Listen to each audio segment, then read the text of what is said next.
Hi there, welcome to the Upcycle Design Lab. My name's Cindy and I craft using recycled and repurposed materials.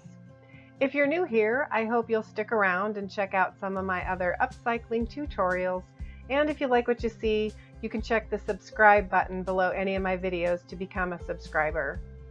Also, if you'd like to be notified when I upload new videos, be sure to check the bell icon as well. So I finally made it to the end of my quilting project. This is video 6 in the series, and if you missed any of the previous episodes and you'd like to get caught up, you can find those links in the comment section of this video. But today I'm going to be starting the final process of binding my quilt, and I have admitted before, but this is the first quilt I've ever made, so I'm certainly not an expert. But I am figuring things out as I go along, and I'm happy to share them with you here. So I'm going to start the process of the binding. I think it's going to go pretty smoothly, but I guess we'll find out as we move along. Before we get started quilting, I just wanted to recap what I did in the first 4 videos. So in video 1, I talked about my inspiration and drawing out a sketch and a plan. I also made some letter blocks, which I called 2-part blocks. And then the pieces were cut out and laid out to make sure that I liked where all the pieces were. In video 2, I did the stabilizing of all the blocks using a couple of different products. And then all of the blocks were cut to the exact sewing size using a rotary cutter and a cutting mat. I also assembled the 2-part blocks using the adhesive and then top stitching the pieces together.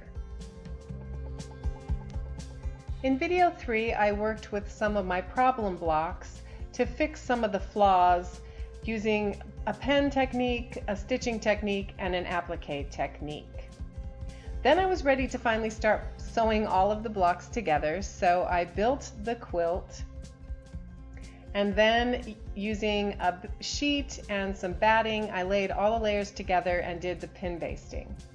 In the 4th video, I kind of switched gears because I knew I wanted to hand quilt my quilt. And so I bought some PVC pipe and some connectors to make my own quilting frame. In video 5, I talked about my stitch pattern and how to use painter's tape to lay out your pattern on your quilt squares so that you could stitch your pattern. And then I spent many hours happily hand quilting on my quilting frame. Alright, so before we get started doing the binding process, here's a quick look at the tools and materials that I will be using in today's project. And if you're interested, I will put links to some of these items in the description box below. Also, you can jump to certain sections of this video using the timestamps in the description box below.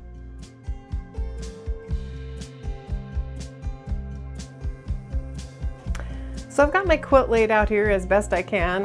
Certainly could use a bigger table, but I'm working with what I got here. So a couple things. You need to think about the width that you want for your binding to be, and I've decided that I want my binding to be 3 inches wide, so it's going to be a pretty wide binding. And the first step to do that then is to go back and use the rotary trimmer and trim the backing and the batting to 3 inches from the edge of my quilt. But before I do that, I want to make sure that I have enough fabric to actually make all the binding that I'm going to need. So here's how I'm doing my measurements. I have a rough sketch here, and this inside dimension is the size of my quilt. So from here to here is 71 inches, and my other dimension is 84.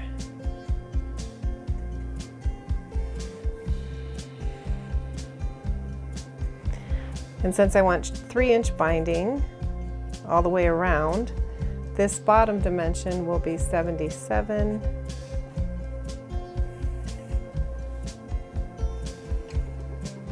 And the top is 90, or the side is 90.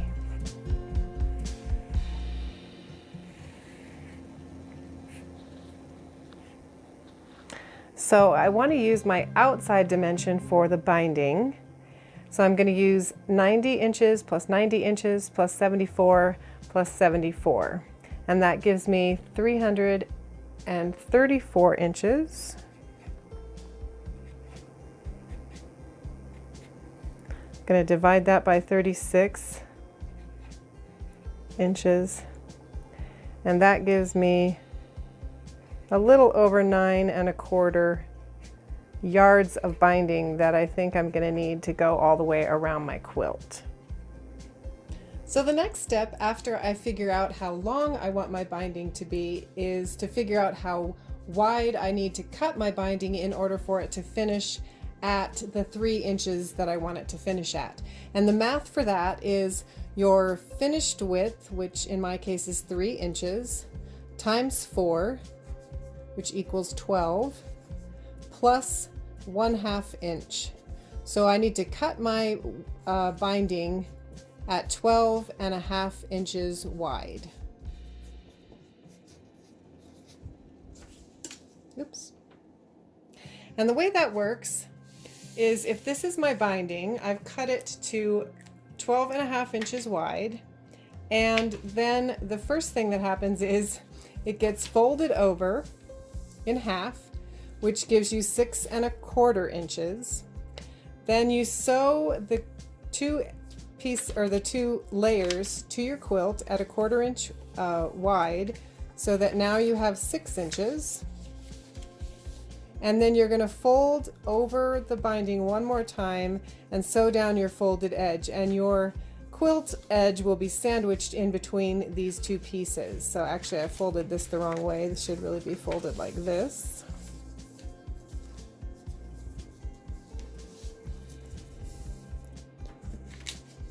And then your binding has a nice clean finish on both sides at 3 inches wide. So my last calculation is just to figure out how many yards of actual fabric I need to make the amount of binding that I need.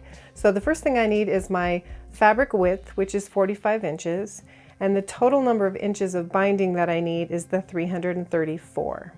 So I'm going to take the 334 and divide it by 45 inches, which gives me 7 and close to 1/2 number of pieces that I need to cut. So I'm just going to round that up to 8 because I always want to have a little extra binding, not less. So I'm going to cut 8 pieces of 12.5 inch wide pieces, which equals 100 inches divided by 36 inches gives me about 2 3/4 yards. So 3 yards of fabric should be enough to make my finished 3 inch wide binding. So I'm finished with all my calculations, and the first thing I want to do is go ahead and cut my 12.5 inch strips of fabric so that I can make my binding. So I'm going to use my 12.5 inch quilt square. I've got a cutting mat here. I've already squared off the edge, and I'm just going to go ahead, square everything off, and cut my 8 strips. And just as a note, I wasn't calculating in the seam allowance to sew these pieces together, which is another reason why you're going to want the additional piece, because I only needed 7.5 pieces, but I'm going to have 8, so that should give me a few extra inches and should be enough to go all the way around the quilt and have a little bit of excess.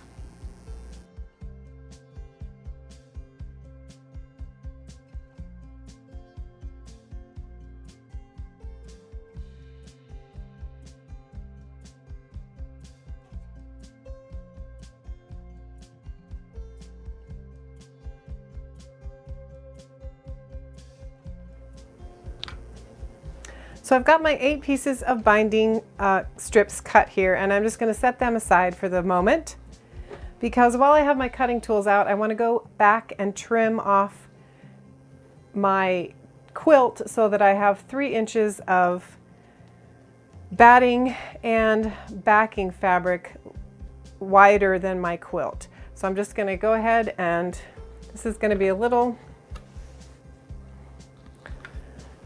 tricky because my mat is not very big, so I'm going to have to move this around as I go here. But so it'll take a little time to get all the way around the quilt. But I'm just going to go ahead and use my rotary cutter to cut 3 inches all the way around the edge of my quilt.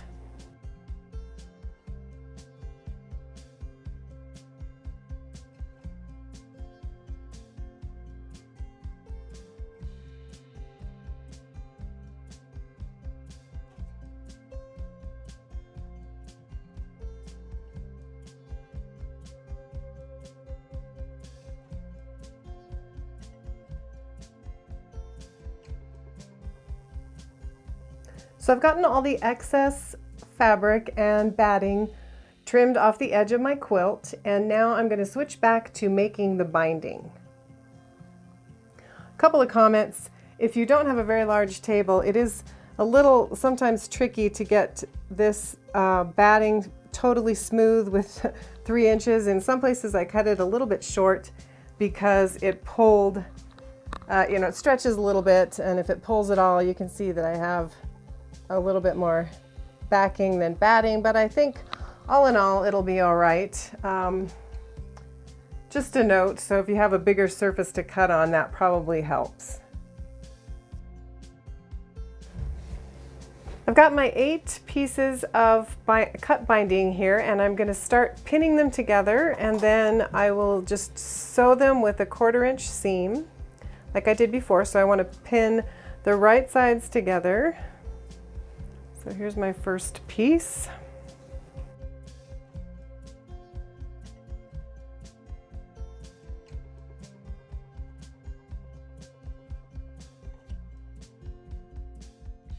And once I have all my pieces sewn together, I'll go ahead and press the seams open, and then I'll press my binding piece in half lengthwise.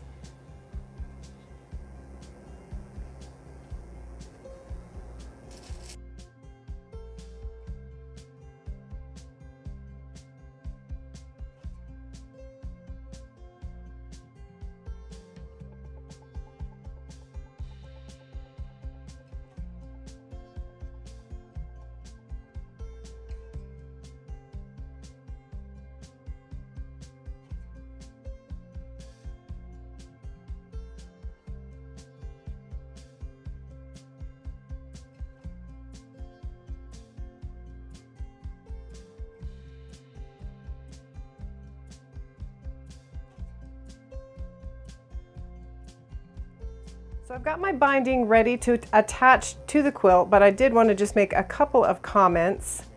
First of all, I did end up actually sewing my pieces together with a 5/8 inch seam, just because there's sort of a frayed edge on the selvage here, and I didn't think that a 1/4 seam would be quite enough.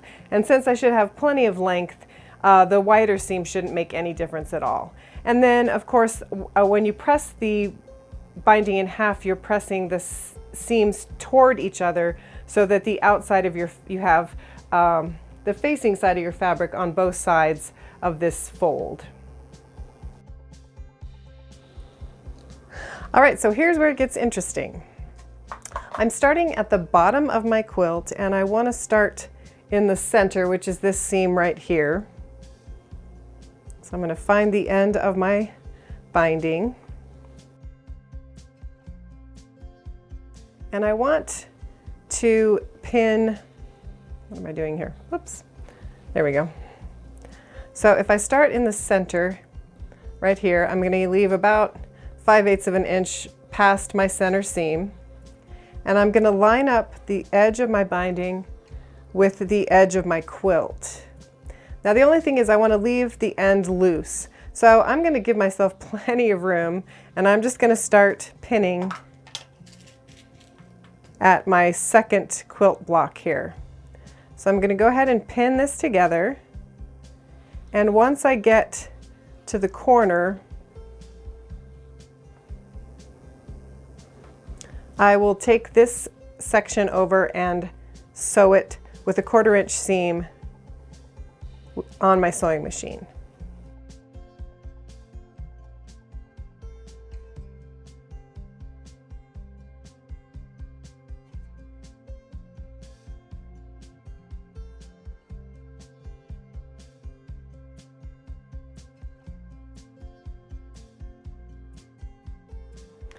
So I'm almost to the corner, and the thing that you need to remember about the end here is that I want to stitch to within 1/4 of an inch of the end here.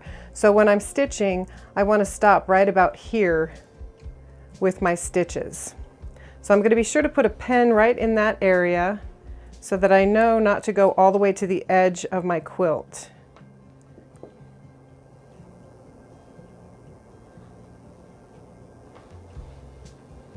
So I want to stitch just to that point so that I have a little bit, so I have about 1/4 inch left when I'm done.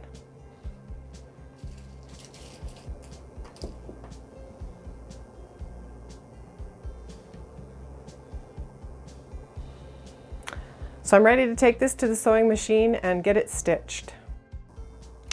My stitching is pretty slow going at first, and it definitely helps if you have a bigger sewing surface to work on. You can see that it's pretty unruly to work with this big quilt and 9 yards of binding. So just take your time and stitch slowly and carefully, and like I said, try to have as big of a sewing table or surface to work on as possible.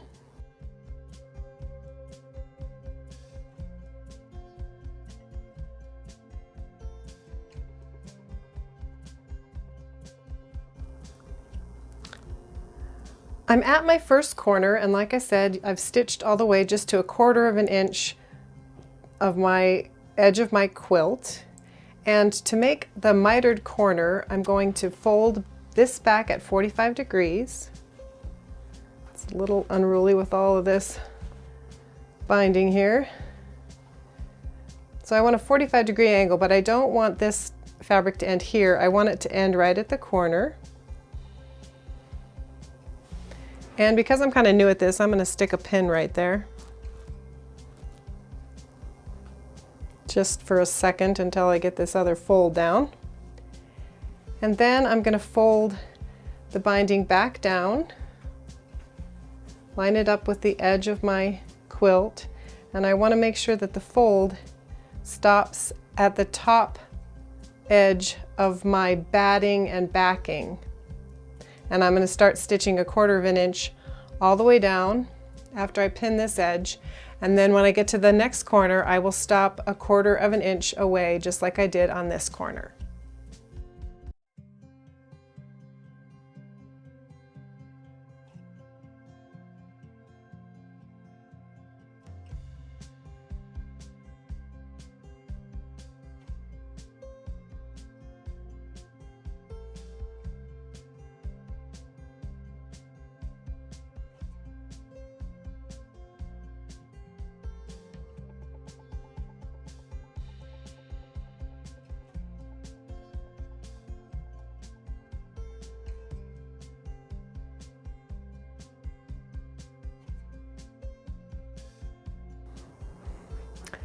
So I've made it all the way back to the bottom of my quilt, and I've left another full square loose here. So I've got 2 loose pieces that should match up right about here on this center seam.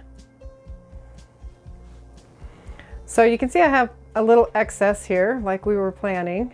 And what I want to do is, since I was making 5/8 inch seam allowances, I want to put a 5/8 inch seam on this piece as well. So this piece is trimmed to a nice 5/8 inch right along here. And now I just need to trim this piece as well. So to do that, I just want to measure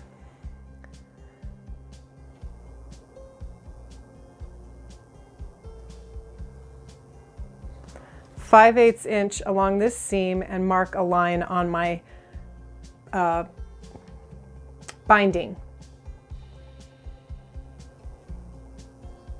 So I just want to make sure that it's kind of squared off. And then I'm going to carefully, I have a disappearing marker here, so I'm just going to mark a few spots here.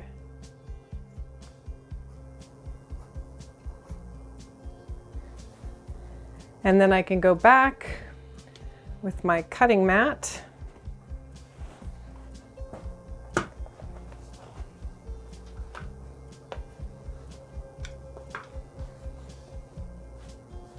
My rotary cutter, and I'll just line my ruler up and I'll cut.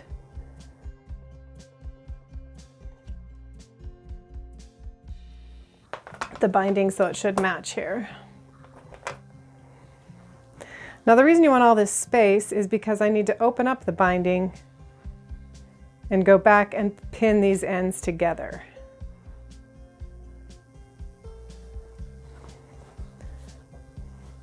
So I'm going to pin these ends together and then stitch a 5/8 inch seam along there. So you can see how kerfluffled up, do you like that word? I've got my quilt here. It's very kind of tangled and twisted to get to this seam here. So I would leave at least 2 feet of unsewn binding to be able to work with this, because it's very hard to get this piece pinned and then back into your sewing machine. So I'm going to go ahead and sew my 5/8 inch seam, and then I can flip everything back and sew the rest of the binding on.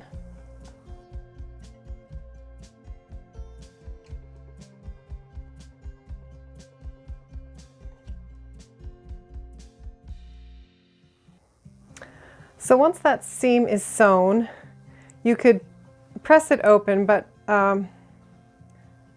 if you've done it with the right measurements, your piece should fit flat with the rest of your quilt and your seam should line up. So everything looks pretty good. I'm going to try to kind of finger press this seam open, and then I will pin it and stitch the rest of the binding on.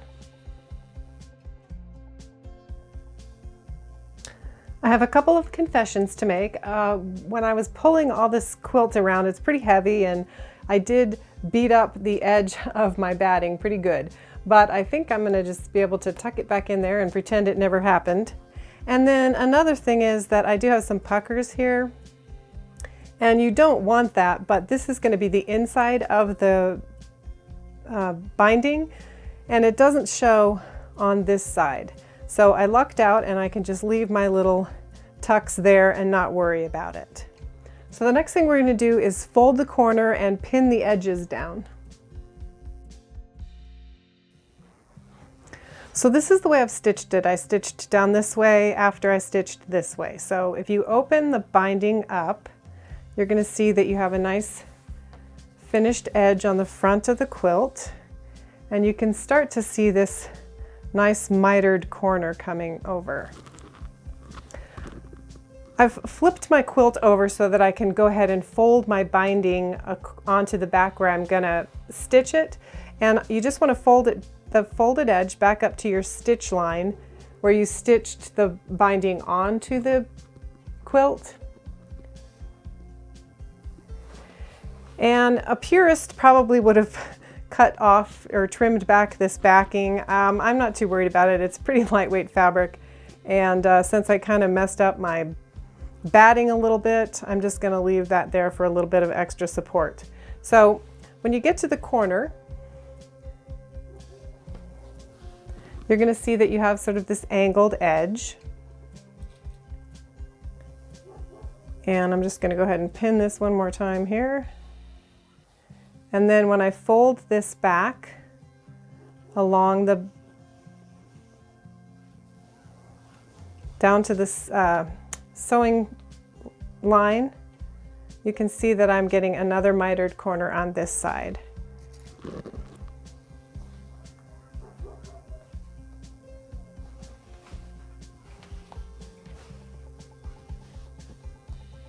So you've got a miter here, and then you can see you've got your miter on the other side. Now I might have to play with this a little bit. I am going to end up stitching these corners down just to make them a little bit more crisp. But to finish off the quilt, once you have it all pinned, you could do a decorative stitch on there if you wanted to catch, use the machine, and you could catch this side and this side with your stitch. I'm going to go ahead and just hand sew the back binding on, because I did a lot of hand stitching on the quilt anyway, and I just want that cleaner finished look.